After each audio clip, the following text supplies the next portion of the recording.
The summer of 1988 in Tokyo started like any other. Children played in parks, families enjoyed festivals, and life moved at its normal pace. But by the end of August, everything had changed. Parents began locking their doors earlier. Children stopped playing outside alone. The reason was simple and terrifying. Someone was hunting the city's youngest residents. What this person did to those innocent victims was so shocking that even veteran detectives who had seen countless crimes found themselves unable to sleep at night. At first, the police believed it might be just one terrible incident, a single tragic disappearance that would be solved quickly. But it soon became clear that something much worse was happening. A dangerous person was hunting in their city, someone who carried a camera everywhere. Someone who recorded everything they did. This person was Tsutomu Miyazaki. He was not the kind of man who stood out in a crowd. He stayed in the shadows, away from people's attention. He was pale and thin, with hands that looked different because of a condition he was born with. He rarely looked people in the eyes and almost never spoke to anyone. But when he was alone, behind locked doors, he was creating a twisted world where he had complete control. A world where his victims could never fight back or tell anyone what happened to them. To understand how he became this way, we need to go back to 1962. Tsutomu was born into a wealthy family. His father owned a successful printing business in Itabashi. The family had money and respect in their community. But physically, Tsutomu was different from other children. His hands could not move the way normal hands do. He could not bend his wrist properly, which made simple tasks difficult. Other children at school noticed his strange hands and made fun of him constantly. They called him names and pushed him around. To escape from this cruel treatment, he spent most of his time alone, reading manga comics, watching anime cartoons, and viewing horror movies. In these stories, the monsters were always powerful, and the weak characters always suffered. His family life did not help him feel better about himself. His father was cold and seemed embarrassed to have a son who looked different. His mother had serious mental health problems and could not take care of him properly. His sisters stayed away from him and treated him like he was invisible. The only person in his family who showed him any love was his grandfather. When his grandfather died, Tsutomu fell apart completely. On the day of the funeral, people say he went to the room where his grandfather's ashes were kept. He took some of the ashes and ate them. He believed this would keep part of his grandfather alive inside his own body. This is not how normal people deal with sadness and loss. By 1988, Tsutomu had become someone who never left his room. He lived in a small, dirty space filled with garbage. The walls were covered with shelves, and those shelves were packed with thousands of videotapes. He had horror films, anime shows, and illegal videos. Some of these tapes were things he had made himself. That summer, something inside his mind finally broke completely. On August 22nd, 1988, a 4-year-old girl named Mari Kono was walking alone to visit a friend. She never arrived at her destination. Miyazaki saw her playing near a river and offered to drive her to her friend's house. She was just a little child and thought he was trying to help her, so she got into his car. No one ever saw her alive again. He drove her to a quiet forest area outside Tokyo where no one would find them. There, he killed her with his bare hands by squeezing her neck until she could not breathe anymore. But he did not leave right away. He stayed with her body and took photographs. Then he left her in the forest and came back later with more camera equipment and a knife. He cut off parts of her body and took them home with him. He put her hands in a plastic bag and kept them in his closet like they were special objects. He collected her blood in bottles and drank it over several days. Weeks later, he returned to the forest and gathered some of her bones. He burned these bones himself and then put them in a box. He mailed this box to Mari's family, along with her teeth and school uniform. Inside the package, he included a strange letter with random words that did not make sense together. The words said things like, Mari, cold, cough, throat, rest, death. Mari's family thought someone was playing a sick joke on them. But when police tested the bones, they discovered they were real parts of their daughter. On October 3rd, he found his second victim. This time it was 7-year-old Masami Yoshizawa. He used the same trick to get her into his car by telling her lies about helping her. After he killed her, he left her body in the hills outside the city. But before he left, he took many photographs of her body. This became part of his ritual. He later told police that he enjoyed looking at these pictures while watching horror movies. He would imagine that the victims were talking to him from the photographs. By this time, Miyazaki's crimes had become about more than just having power over someone. He had developed an obsession with dead bodies and cutting them apart. What he did to these children was so terrible that investigators decided not to tell newspapers about all the details. They were afraid that if people knew everything, it would cause panic and might give other dangerous people ideas. In December 1988, he tricked 4-year-old Erika Namba into getting into his car, using the same lies he had used before. After he killed her, he wrapped her body in a blanket and left it on a stranger's front porch like it was some kind of gift. Then he called her family on the telephone without telling them who he was. He told her parents exactly where they could find their daughter. They thought it was someone making a cruel joke until they opened their front door and saw the blanket. He had taken photographs of this too, just like everything else he did. Then, in June 1989, he found his final victim. Her name was Ayako Nomoto, and she was only 5 years old. This time, he convinced her to get into his car while it was parked in a remote area where no one could see them. After he killed her, he did something even more horrible than before. He took her body to his home, where he spent the next 2 days making videos of her dead body. He cut her apart and stored pieces of her in his refrigerator like they were food. Later, he burned most of her remains and threw the ashes in the mountains. But he kept her hands, just like he had done with his first victim. Just 1 month later, in July 1989, police finally caught him. He was trying to take inappropriate photographs of 2 other young girls in a park when their father saw what he was doing and called for help. When police arrested him, they had no idea who they had caught or what he had been doing. But when they searched his home, they realized they had walked into a place that was like a museum of death and suffering. They found thousands of videotapes and dozens of recordings he had made himself. There were photographs of all his victims, drawings he had made, pieces of clothing, bones, and other body parts. In one plastic bag, they found Ayako's hands, which had been partially preserved like they were ancient artifacts.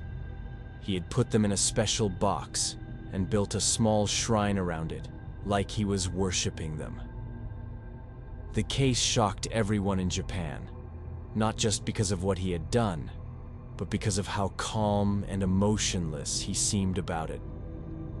When police questioned him, Miyazaki said that everything was the fault of a second personality that lived inside his mind. He called this other personality Ratman. He claimed that Ratman had forced him to commit these crimes. He also said he saw things that were not really there. One doctor who examined him said he had multiple personality disorder. Another doctor believed he had schizophrenia. a serious mental illness. But the courts did not believe these explanations. They decided that he was mentally capable of understanding right from wrong, which meant he was legally responsible for his crimes. They said he was not mentally ill, just deeply evil. His trial began in 1990 and lasted almost 7 years. During all that time, Miyazaki barely spoke in court. He never said he was sorry for what he had done. When people confronted him with evidence of his crimes, he seemed confused about why everyone was so upset. He told investigators that he believed he was actually helping the girls by preserving their innocence. In his twisted mind, he thought they were still alive in the videotapes he had made. In 1997, the court sentenced him to death. 11 years later, on June 17, 2008, Tsutomu Miyazaki was executed by hanging in Tokyo. He was not just a killer. He was someone who documented death like it was entertainment. He collected suffering like other people collect stamps. He looked like an ordinary man, but he had turned real life into his own personal horror movie. It was almost 2 o'clock in the morning on a hot, humid August night in 1982. A young man who worked at a photo development shop in Hong Kong's crowded Mong Kok district was getting ready to finish his shift. He opened a plain envelope that had been dropped off earlier, expecting to see vacation pictures or wedding photos like he processed every day. Instead, under the bright light of his work lamp, he saw something that would give him nightmares for the rest of his life. The film strip showed a woman's body, but she was not alive, and she was not whole. Someone had carefully cut her apart and arranged the pieces like they were creating some kind of sick artwork for their own private collection. The technician's hands were shaking so badly he could barely hold the telephone when he called the police. By the time the sun came up, Hong Kong police were racing through the neon-lit streets toward the address written on the film envelope. The name on the envelope belonged to Lam Kor-wan, a taxi driver whose neighbors all said the same thing about him. He was polite, quiet, and so ordinary that you would forget you had ever met him. Nobody knew that inside a tiny apartment high above the busy streets was a hidden room where nightmares came to life. Nobody knew that a man who seemed completely normal was hunting the city's daughters while everyone else was sleeping. Lam Kor-wan was born in 1955 to a working-class family that struggled to make ends meet. His father was a mechanic who believed that children should be controlled through fear and punishment. Lam was the oldest son, but being the firstborn did not bring him any special treatment or affection. From the time he was very small, he learned to obey his father through beatings and humiliation. Neighbors remembered him as the boy who never spoke up for himself. He would stand behind his father like a shadow whenever the older man was yelling at shopkeepers or scolding his other children in public. At school, he stayed on the edges of every classroom and every playground. Teachers would mark his name on the attendance sheet, but they rarely noticed whether he was actually there or not. He managed to get average grades, but he never made any real friends. When he did speak, which was not often, his words sounded strange and rehearsed, like he had practiced them in a mirror, rather than just saying what he was thinking. There was no sign yet of the darkness that was growing inside his mind, hidden behind his blank expression. In 1973, desperate to become someone other than the invisible son who disappointed his father, Lam joined the Royal Hong Kong Police Force. For a brief moment, wearing the uniform gave him a taste of what it felt like to have respect and power. But this feeling did not last long. Just a few months later, he was quietly removed from the police force. The official reason given was misconduct, but people whispered about other things. They said he had suffered some kind of mental breakdown. They said he had shown interest in things that a young police officer should never have been curious about. Whatever the real truth was, Lam had lost the only position of authority he had ever managed to obtain. After that, he moved from job to job without ever finding anything that satisfied him. He tried working in factories and doing odd jobs for people, but nothing seemed to fit. Finally, he got a license to drive a taxi. This gave him permission to drive all night through a city that never slept. It also gave him the perfect opportunity to watch people, learn their habits, and slip through the cracks of society without being noticed. During the day, he was the polite cab driver behind the steering wheel, nodding at customers in his rearview mirror and making small talk about the weather. But at night, when he was alone in his cramped apartment, he would sit staring at anatomy books and medical diagrams. Later, he started looking at photographs that he had secretly taken of passengers who had fallen asleep in his cab, and women he had followed on the street. He began bringing home tools, knives, glass jars, and camera equipment. He learned how to develop film in a makeshift darkroom he built in his bathroom. He made detailed plans and practiced different techniques. In the summer of 1981, those plans finally turned into action.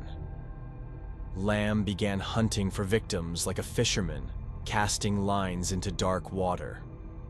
Late at night, he would cruise the streets looking for women who were alone and vulnerable. He targeted shop workers who were finishing late shifts, students heading home from night classes, and hostesses who were done with another evening working in neon-lit bars. Sometimes he would offer them a cheap ride home when other taxis were hard to find. Sometimes he would promise them extra money if they would pose for some photographs. He always looked so ordinary and harmless. He wore wire-rimmed glasses and spoke in a soft voice. He had a small smile that made him seem like someone who could never hurt anyone.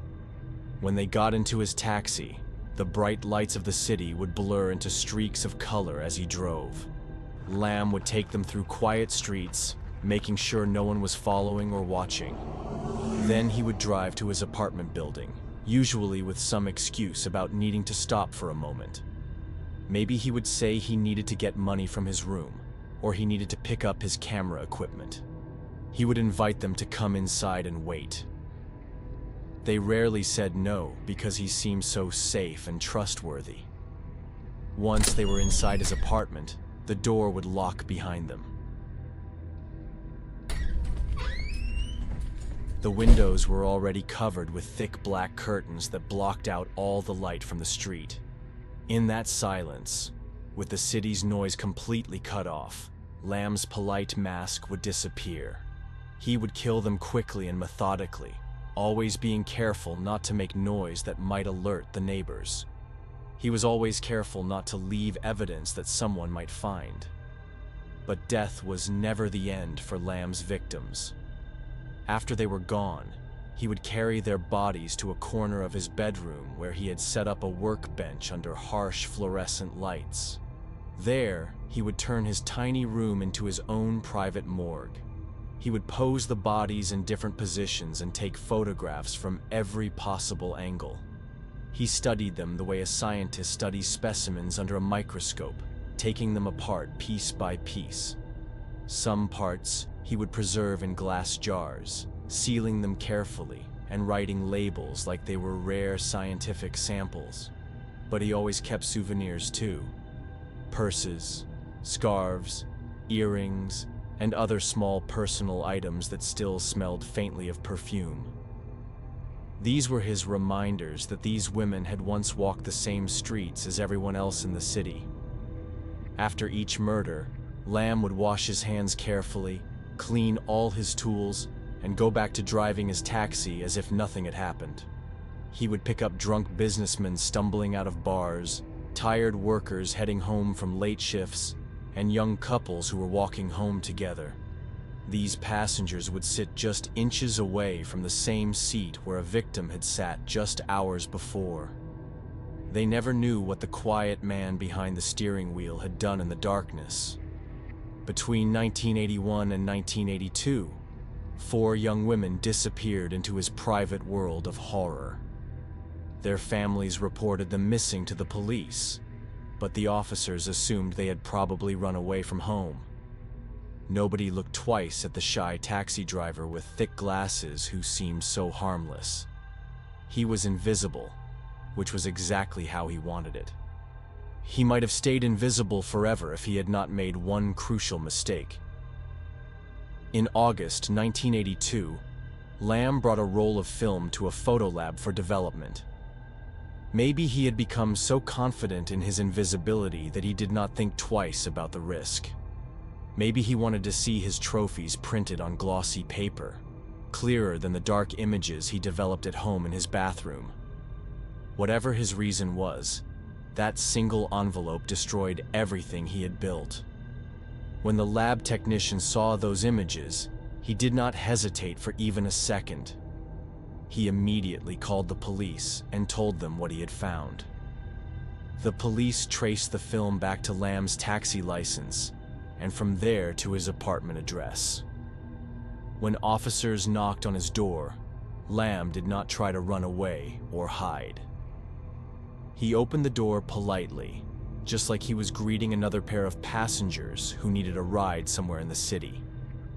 When they asked to come inside, he let them in without any resistance. What they found inside was what newspapers would later call a house of horrors. Glass jars lined the shelves like trophies in a trophy case. Photographs were stacked in neat piles, each one carefully labeled and organized by date. There were notebooks filled with names, dates, and detailed descriptions of what he had done. In a locked drawer, they found all the tools he had used to cut his victims apart. Everything was there, organized and preserved like a museum exhibition. Lam did not try to deny anything when they confronted him with the evidence. He confessed calmly and completely, describing exactly how he had done everything, when he had done it, and why he had kept all the pieces. He spoke about it the same way someone might describe their hobby or their job. Reporters who covered the case could not decide what was more disturbing, the horrific photographs or Lam's complete lack of emotion when he explained what he had done. The families of the missing women sat in the courtroom in complete silence, listening to details that would haunt them for the rest of their lives. Hong Kong had seen brutal crimes before, but nothing like this quiet man who had turned his own bedroom into both a slaughterhouse and a shrine. In 1984, Lam Kor-wan was sentenced to death, though his punishment was later changed to life in prison. He is now 70 years old and continues to serve his life sentence at the maximum security Shek Pik prison on Lantau Island. The case remains one of Hong Kong's most notorious crimes, a reminder that the most dangerous predators are often the ones who hide in plain sight, looking like everyone else.